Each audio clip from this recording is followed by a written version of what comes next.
Hey everybody, my name is Brendan Noble and I'm a young adult author. Today on my Slavic Saturday series where we talk about different creatures, gods, and history around Slavic myth, we're now talking about the Domowik or the Domovoy, which is the household kind of titular god of Slavic myth, and he has a lot of interesting traits and is pretty popular. So let's dive into him. So the Domowik is a spirit in Slavic mythology that has come to inhabit a household, and it tends to be a more friendly spirit, so it tends to have beneficial traits attached to it, which is why the people of the household almost come to worship it as gods, and this becomes pretty common actually in Slavic mythology, and that's because of a lot of these titular or more local specific gods tend to have what they claim a more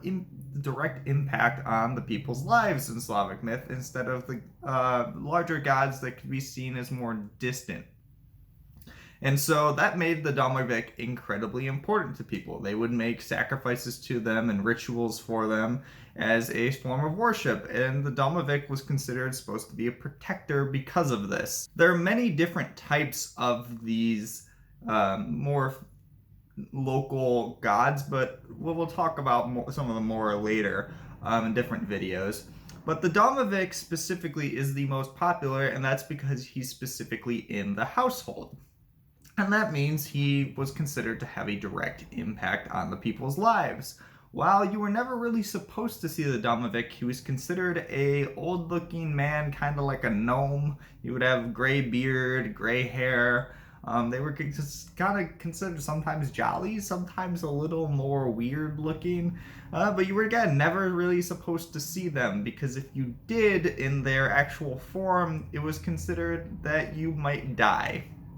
So that's not so positive. But there are other forms the Domowik could consider to be taking, such as the cat, like we talked about in other videos, and also the bear, and then sometimes other more protective spirits than animals that are considered as part of Slavic folklore. And the Domowik, though, again, this weirdness of you see it and you die versus the idea of the positivity that's supposed to come with the spirit is kind of common in Slavic folklore, and that's because there's not necessarily this good and evil. There tends to be some positive traits, negative traits, and a lot of ambiguity sometimes in these spirits. And that's why you would try to keep the Domowik happy, because in general he would try to protect your house and do good things for you if you gave him food by the stove and did the rituals in honor of him. And if you were going to leave, make sure you let him know you were going, just kind of like you would any family member. He was considered often in a ancestral member of the household, and because Slavs often worship the ancestors, worshipping the Domowik and treating it with respect was considered a very positive thing. And if you didn't do these things, if you didn't clean up your house, if you disrespected the Domowik or never gave it its sacrifices of food, it would get mad. It could play pranks on you, it could kill you, it could do a lot of different things. So it was best to just be nice to it, and it would be nice to you. But again, despite some of these aggressions and its affinity not to want to be seen, the Domowik is pretty friendly. It wants to protect you from demons and other spirits that we've talked about some of these demons in these series. They're kind of creepy, so having a spiritual ally on your side that's directly meant to protect your household was considered a very positive thing. So giving him a little food, letting him know where things were, letting him know before you moved furniture in your house was considered a small cost from stopping you from being choked to death by a Zmora. So there's a balance that being act here. Now there is some question, like often in Slavic myth, because there's so few primary sources, what the Domowik would do if the members of the house left to move somewhere else. There are some, and I kind of follow this train of belief, that the Domowik would stay at the house, kind of like a cat would, as a protector of that household and the ancestral people of that household.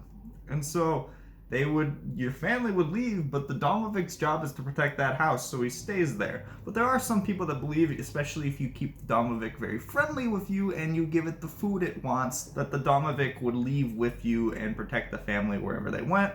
There's debate around that. Again, there's debate in a lot of things in Slavic myth, and a lot of it is up to you whether you decide what you want to think, because there was probably regional differences as well, so people probably thought all of the different things. So for my series specifically, I haven't decided exactly the role the Domovik's going to play later in the series. Early in just book 1, it's mentioned a little bit, but he doesn't play a major role. But the Domovik is a very well-known member of Slavic myth. I think he needs to be part of it, and I do have some ideas for what part he will play. I'm just not sure of it yet, so we'll wait and see. And that's all I have for you guys today on this week's Slavic Saturday series. If you enjoy these videos, there's a playlist that I've created with all the videos that you can see. There's also blog posts on my website below that are attached to these. You can also like and subscribe down below to make sure that you get my weekly updates on these. And also a newsletter link I have down below where I'll send out monthly things regarding my writing. And also you'll get free access to both the Fractured Prism book of my other series, as well as any of the side novellas I'm planning for my Slavic series as well. So you'll get a lot of good stuff for completely free and just one email a month. So why not? Hope to see you guys next week. Have a good week.